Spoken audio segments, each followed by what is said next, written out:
যে ব্যক্তি অত্যাচারী শাসক, শাসক বলতে কি জানেন তো? শাসক বলতে যে আমাদের এই যে রাজনৈতিক দলের শাসক এটা বুঝায় না। তাফসীরের মধ্যে এসে আপনি আপনার ফ্যামিলির মধ্যে আপনি গার্জেন, এখন আপনি আপনার বৌমার সঙ্গে, আপনি আপনার স্ত্রীর সঙ্গে, আপনি আপনার সন্তানের সঙ্গে কিরকম ব্যবহার করছেন, অথবা আপনার বংশের মধ্যে এমন কিছু গণ্যমান্য ব্যক্তি আছে তারা তাদের নিচু পর্যায়ের মানুষের সঙ্গে কিরকম ব্যবহার করছে। আল্লাহর হাবিব জনাবে মুহাম্মদুর রাসূলুল্লাহ সাল্লাল্লাহু আলাইহি ওয়াসাল্লাম বলেন, ইয়া আইয়ুহাল্লাযীনা আমানু আতিউল্লাহা ওয়া আতিউর রাসূল ওয়া উলুল আমরি মিনকুম। আল্লাহ রাব্বুল আলামিন যখন দুনিয়ার বুক থেকে নবী সাল্লাল্লাহু আলাইহি ওয়াসাল্লামকে যখন তিনি পর্দা নিয়ে নেবেন, আর তোমাদের মধ্যে থেকে আল্লাহ রাব্বুল আলামিন ওই সমস্ত ব্যক্তিদেরকে নিযুক্ত করে দিয়েছেন যারা কিনা উলুল আমর, যাদেরকে উলুল আমর বলা হয়, তাদের পদঙ্ক তোমরা অনুসরণ করে চলবে। তারা যখন তোমাদেরকে সৎ কাজের আদেশ দেবেন তখন তোমরা সঙ্গে সঙ্গে মেনে নেবে। উলুল আমর বলা হয়, হাদিসের মধ্যে এসে ওই সমস্ত ব্যক্তিকে উলুল আমর বলা হয়।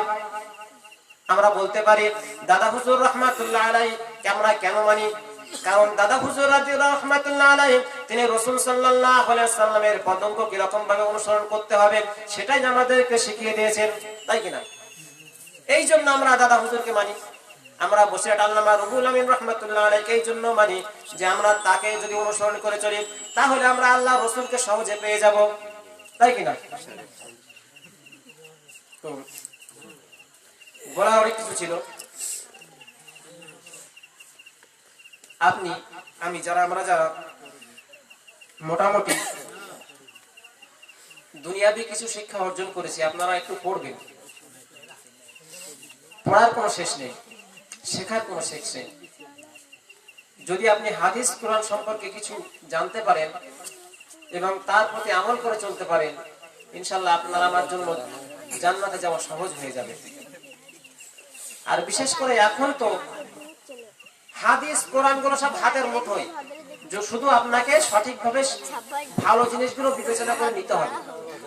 আপনি মোবাইল খুলেছেন, একটা ওয়াজ শুনছেন, সে হয়তো অন্য ফেরকার মানুষ, কিন্তু সে যেগুলো ভালো কথা বলছে সেগুলো আপনি নিয়ে নেবেন, খারাপগুলো আপনি ছেড়ে দিলেন।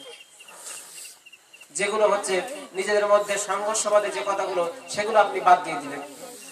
এইরকম ভাবে যদি আমরা দুনিয়াতে চলতে পারি এবং সঠিকভাবে যদি আমরা হাদিস কোরআন মোতাবেক জীবনযাপন করতে পারি, ইনশাআল্লাহ আমাদের জান্নাতে যাওয়া